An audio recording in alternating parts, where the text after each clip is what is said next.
ஓம் ஸ்ரீ சாய்ராம். என் அன்பு குழந்தையே, உன் சாயப்பா பேசுகிறேன். என் அன்பு குழந்தையே, இன்னும் சில நாட்களில் உனக்காக நான் யாரிடம் பேச வேண்டுமோ அவரிடம் பேசுவேன். அவர் மூலம் உனக்கு கிடைக்க வேண்டிய மகிழ்ச்சியை கிடைக்க செய்வேன். உன் கர்மவினை தீர சில நாட்கள் இருந்தாலும் என் பணி அதன் முன்பே ஆரம்பித்து விடும். நான் உனக்காக அதை செய்ய ஆரம்பித்து விட்டேன்.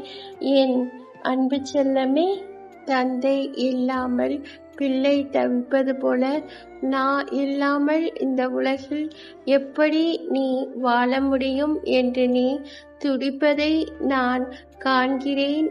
என் அன்பு தங்கமே, நீ எங்கு சென்றாலும் உன்னோடு நிழலாக நான் இருக்கிறேன்.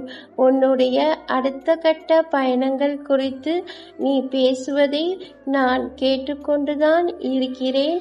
அதிலும் உனக்கு துணையாக நான் இருப்பேன். உனக்கு வாழ்க்கையில் வெற்றி கிடைக்கும். என் அன்பு செல்லமே, உன் தவறு இல்லை. ஆனால் உன்னை சுற்றி நடந்த எதிர்பாராத நிகழ்வுகளால் உன் பொருளாதாரத்தில் நீ சிறிய பாதிப்பை சந்தித்து உள்ளாய். என் அன்பு தங்கமே, உன்னுடைய அந்த நிலைமை விரைவில் சரி செய்யப்படும்.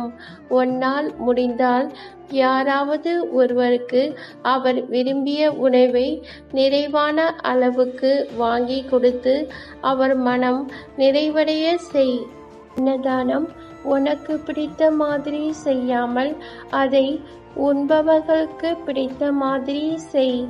அப்படி செய்தால் விரைவில் உன்னுடைய கஷ்டங்கள் அனைத்தும் தீரும். நல்லதே நடக்கும். என் அன்பு செல்லமே, உன்னுடைய சிரிப்பை காணவே நான் இப்போது வந்துள்ளேன். ஆனால் நீ அழுகை முகத்தோடு இருக்கிறாய். என் அன்பு தங்கமே, என்னை நீ நன்றாக பார். என் மீது நம்பிக்கை வை. எல்லாம் நான் அறிவேன். அனைத்தையும் என்னிடம் விட்டுவிட்டு நிம்மதியாக இரு. என் அன்பு செல்லமே, துணியாதவரை வாழ்க்கை உனக்கு பயம் காட்டும். துணிந்து பார், வாழ்க்கை உனக்கு வழிகாட்டும். என் அன்பு தங்கமே, என்னுடைய நாமத்தை ஜெபித்து கொண்டே வா. நாம் இருக்கும் இடத்தில் பயம் ஏன்? நீ துணிந்து தைரியமாக முடிவு எடு. மற்றதை நான் பார்த்து கொள்கிறேன். கவலைப்படாதே, உனக்கு நல்லதே நடக்கும். என் அன்பு செல்லமே, அல்லாஹ் மாலிக்.